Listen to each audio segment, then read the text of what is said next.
Hi guys! Magandang gabi sa inyo lahat. Ito ulit si Mike Paduan. Nakituloy tayo sa pinaka-latest analysis ng panahon dito po sa bansang Pilipinas na nga po ng Miyerkules hanggang Biyernes, Mayo 18 hanggang 20, 2022.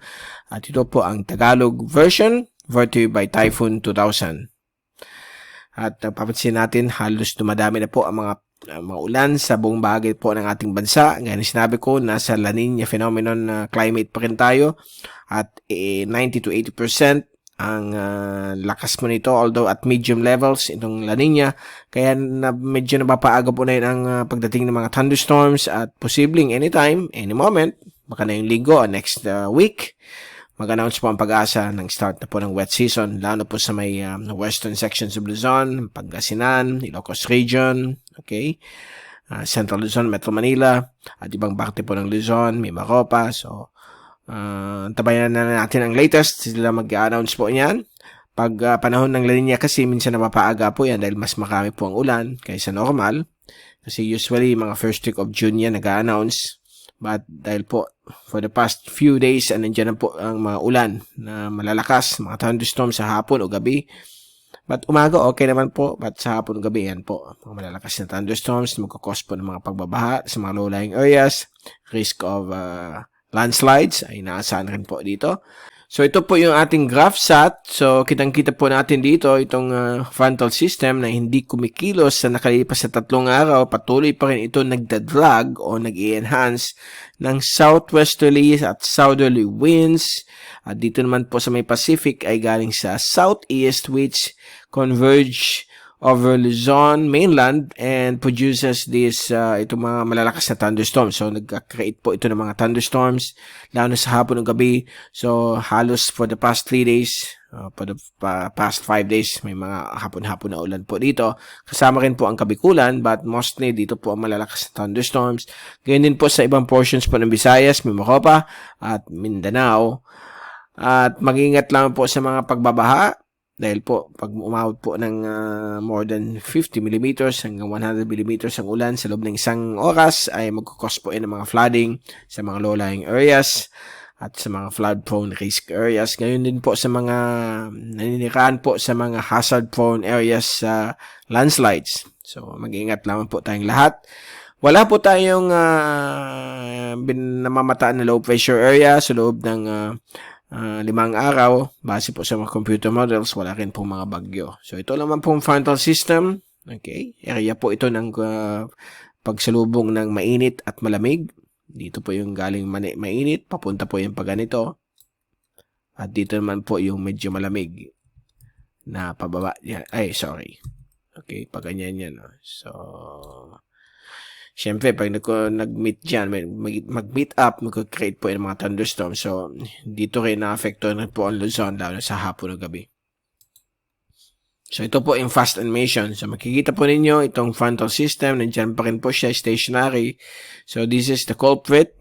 O, ito ang dahilan kung bakit may mga thunderstorms po tayo hapon-hapon sa malaking bahagi po ng Luzon, including Metropolitan Manila. So, ito po yung zoom-in satellite animation mula sa windy.com. So, makikita po natin kahit na yung oras na ito, between 9 to 11 p.m., nandiyan pa rin po yung mga thunderstorms sa iba't ibang bahagi po ng Luzon. At dito naman sa Mindanao, medyo nagpapahinga na yung mga thunderstorms. May mga malilit na areas pa rin sa Soxygen. At dito rin po sa may areas po ng Western Visayas sa Kabikulan, meron pa rin dumadaan na thunderstorm sa may Camarines Norte at sa unang distrito po ng Camarines Sur. Now, ang rain forecast mula sa European model, courtesy of windy.com, ay nagpapakita for the next 3 days na meron pa rin tayo mga hapon-hapon o mga gabing mga pag-ulan simula tanghali hanggang early evening. Dito po sa malaking bahagi po ng Luzon. Kasama po dyan ang Metro Manila at Central Luzon. Medyo malakas po bukas ang thunderstorm. Yan po, kita po na ninyo, mga between 2 to 5 p.m. And dito rin po sa may Cagayan Valley. Ang Kabikulan, baka nasa low to moderate levels po ang possible thunderstorms bukas po ng hapon. At may mga chances rin ng mga thunderstorms sa Mindanao. At may Mimaropa, kasama rin po ang Western Visayas. Now, Biyernes ng hapon, inaasahan pa rin mga localized thunderstorms sa Luzon, Mimaropa, Western Visayas at Mindanao. Ang ibang bahagi po ng bansa ay magiging isolated po ang mga thunderstorms. Mas magiging widespread po mga thunderstorms dito po sa may Luzon at Mimaropa sa Friday afternoon.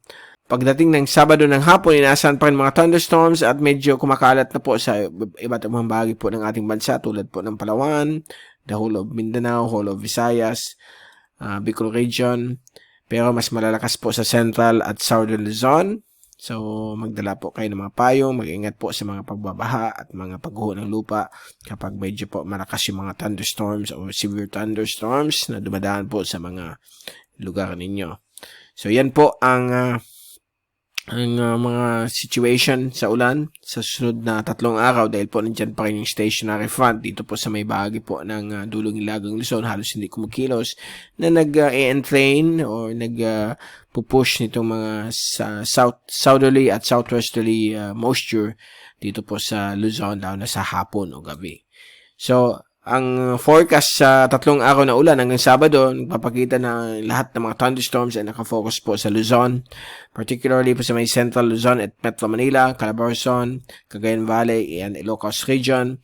Gayon din po sa may Batanes, Babuing Cubao Islands. Samantalang ibang bahagi po ng ating bansa ay magiging katamtaman po ang lagay ng panahon with small chances of isolated rain showers and thunderstorms. But dito po sa Mindanao, medyo common po dyan mga isolated thunderstorms. Okay?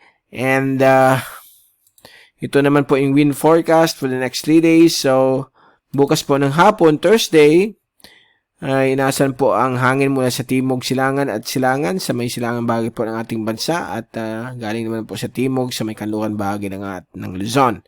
Samantala, ang Visayas, Mimaropa, Sulu Archipelago at Mindanao ay magiging variable winds po ang hangin. Okay? Paiba-iba. Bukas po ng hapon. Sa Biyernes po ng hapon, same situation. Medyo southerly at southwesterly winds sa may western coastal areas ng Luzon at magiging southerly winds na rin dito sa may area po ng eastern Luzon. Variable winds naman po sa iba't ibang bahagi po ng ating bansa. At pagdating ng Sabado ng hapon, gayon din po. Same pa rin ang hangin although galing na po more from the southwest and south dito po sa may Mimaropa, western West Philippine Sea, western Luzon. So yan po. So expect pa rin natin mga thunderstorms lalo na sa darating na Sabado dahil po sa mga moisture mula sa West Philippine Sea na ini-enhance po nitong frontal system dito. Okay? And then, bago tayong paalam, ito yung latest global topics, hazards, and benefits outlook ng Climate Prediction Center for the next 2 weeks. Issued ng NOAA po ito, o NOAA, ng US. So, for week 1, o unang linggo, valid na yung Mayo 18 hanggang Mayo 24. Ninasahan po ng above average o mataas po sa normal ng mga pag-ulan sa Luzon at Mimaropa at West Philippine Sea dahil po sa ongoing La Nina phenomenon at may frontal system po dito sa may dulong Hilagang Luzon nagpo-push o nag-enhance ng more moisture sa Luzon. Okay, so medyo high ang confidence nito, mataas ang probability na mangyayari hanggang May 24. Sa ikalawang linggo, Mayo 25 hanggang Mayo 31 o hanggang sa huling araw po ng Mayo, nandyan pa rin po ang threat ng above average rainfall sa malaking bahagi po ng Luzon, kasama na rin po ang Kabikulan, Mimaropa, nandyan pa rin po. At dito na po sa may northern portions ng South China Sea o sa may south of Hong Kong hanggang dito sa may dulong Hilagang Luzon ay magkakaroon po ng 50% probability of a tropical cyclone formation o pagporma ng isang posibleng bagyo, either tropical depression or tropical storm. But ito po ay nasa 50% or medium or moderate confidence lamang. So, hindi pa po ito sure. So, makita po nito, nakalagay dito. Ito yun. Tropical cyclone formation, moderate the confidence ng development of a tropical cyclone, either TD or TS. Okay, so abangan po natin yan for next week. Kung tataas po ang probability nito, magiging high. So, baka magkaroon po tayo ng bagyo sa West Philippine Sea, sa labas po yan ng Philippine Area of Responsibility. So, makikita natin kung pupunta sa extreme northern Luzon. Malalaman po natin yan. But so far, yan po ang dahilan dahil may frontal system dyan at baka may mag-form nga na LPA by next weekend, by next week. So, abangan po natin yan. Okay, so dyan po na muna natin itatapos ang ating update na yung araw po ng Miyerkules hanggang Biyernes at babalik ulit tayo na yung darating na weekend upang bigay sa inyo ang pinakalatest sa ating panahon. Mula sa Typhoon 2000, ito si Mike Padua nagpapaalam. Mag-ingat po tayong lahat. Be #WeatherWiser. Huwag niyong kalimutan mag-subscribe sa ating channel, MrTyphoon.tv o youtube.com/MrTyphoon o sa ating Facebook page, MrTyphoon.com or Facebook.com/MrTyphoon para sa latest information sa ating panahon. At don't forget to click ang ating notification bell para updated po ang ating para updated po kayo kung may mga bagong videos tayo nilabas para mapanood niyo ang ating latest situation sa ating panahon. Again, maraming salamat po sa pagpanood nyo sa aking channel.